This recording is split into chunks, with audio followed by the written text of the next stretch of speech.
From today on, we have a new section to explain political terms or issues in China, ones that are unfamiliar to the Western world. And this is the first piece. We will take a look at the 7 most powerful men in China's political scene. How is China ruled, and who are its most powerful people? You've heard of Xi Jinping, the leader of the Communist Party, China's state chairman, and the commander-in-chief of the Chinese military. But besides him, there are 6 other policymakers that affect the lives of China's 1.4 billion people. They make up the second layer of the Chinese Communist Party's overlapping power pyramid. The 7 people, including Xi, are the members of the all-powerful Politburo Standing Committee. In the West, they're often called the 7 men who rule China.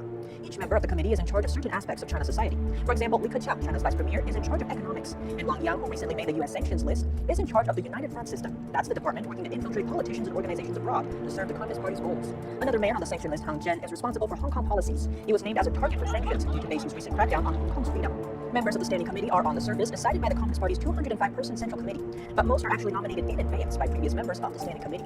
The nominations hardly ever face objections. The Standing Committee is often composed of either sons of senior party members, like Xi Jinping, whose father was a communist revolutionary and a former member of the Standing Committee, or those who are deemed capable and therefore chosen as agents representing a certain communist interest group, like Han Zhen, who was an ally of previous party leader Jiang Zemin. One anonymous source told Reuters that former party leader Jiang Zemin is hoping that Han Zhen can stay on to look after the interests of his family and allies.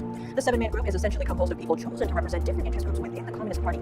That's why some Chinese people say the party system is more like a collective hereditary monarchy.